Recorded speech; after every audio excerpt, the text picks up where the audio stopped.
माझ्या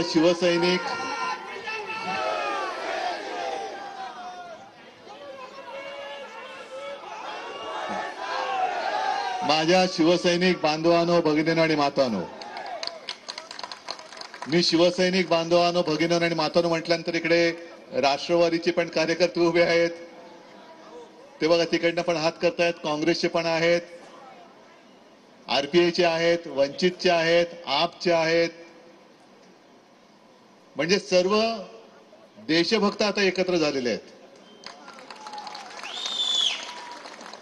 महाराष्ट्रामध्ये आपली महाविकास आघाडी आहे आणि देशाला वाचवण्यासाठी, देशाची लोकशाही वाचवण्यासाठी जे देशभक्त एकत्र आलेत त्यांच्या आघाडीचं नाव,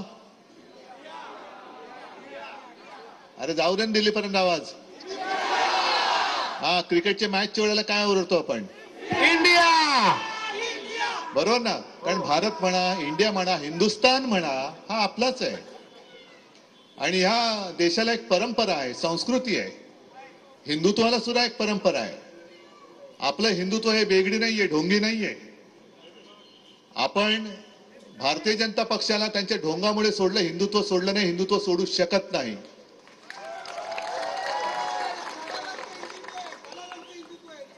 नाही, हिंदुत्वामध्ये गद्दारांची किंवा दलालांची जागाच नाहीये. दलाल आणि गद्दार तिकडे. आता संजय राऊत जे बोलले माझ्या आधी, मेंढे कुठेतरी मंदिर साफ करतायत. त्यांना सवय होती. नाही, ते आहेच, पण आपल्याला आता त्यांना साफ करायचंय, म्हणजे काढून टाकायचंय. मागाशी सहज फिरताना काही ठिकाणी भिंतीवरती सरकारी जाहिराती लागल्यात. मतदानाचा अधिकार वापरा, आहे ना? आणि योगायोग असं की त्याच्या बाजूला अशी जाहिरात होती, मतदानाचा अधिकार वापरा, कचरा साफ करा. हा फार अर्थपूर्ण आहे. त्याचा फोटो काढून छापला पाहिजे. मतदानाचा अधिकार वापरा आणि कचरा साफ करा. काय ढोंग करतायत, काय नाटकं करतायत. जणू काही यांच्या आधी हिंदू धर्मच नव्हता, तो आत्ताच जन्माला आला. आणि 22 तारखेला यापूर्वी कधी राम मंदिर झालंच नव्हतं. ते हे मानतात म्हणून राम आता पृथ्वीवरती अवतार घेत आहेत. अहो, राम मंदिराचा लढा कित्येक शतकांचा आहे. अनेक कारसेवकांनी रक्त सांडले. काल आपल्या सुभाष देसाईंनी शिवसेना भवन मध्ये, अरे थांब ना, थांबा, असं मध्येच काहीतरी करू नका.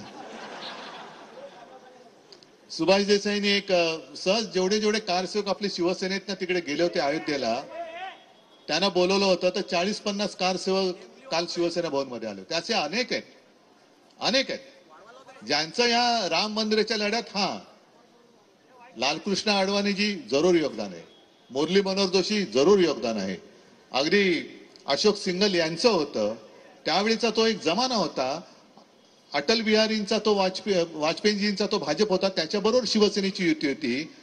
यांनी त्यांचे विचार सगळे सोडून दिले आणि हे दलाली विचार घेऊन जे पुढे चालले ते हिंदुत्व मला मान्य नाहीये, हे अजिबात नाहीये. आणि म्हणून मी आज सकाळी घरनं निघण्यापूर्वी प्रेस कॉन्फरन्स घेतली. कारण राम मंदिराचं लोकार्पण म्हणजे केवळ प्रभू श्री रामचंद्र सीतामाई यांची प्राण प्रतिष्ठापना नाहीये, ती तर आहेच, पण त्या निमित्ताने आपल्या देशाच्या अस्मितेची ती प्राण प्रतिष्ठा आहे. आणि ही प्राण प्रतिष्ठा खरी म्हणजे देशाच्या राष्ट्रपतींच्या हस्ते व्हायला पाहिजे, राष्ट्रपतींच्या. कारण जर का धार्मिक सोहळा असेल तरी तुम्ही शंकराचार्यांना बोलवत नाही. राजकीय असेल आणि देशाच्या बाबतीत असेल तर राष्ट्रपतींना बोलवलं पाहिजे. मग एक काहीतरी ठरवा. ज्याप्रमाणे सोमनाथच्या मंदिराची प्राण प्रतिष्ठापना करताना तत्कालीन राष्ट्रपती डॉक्टर राजेंद्र प्रसाद यांनी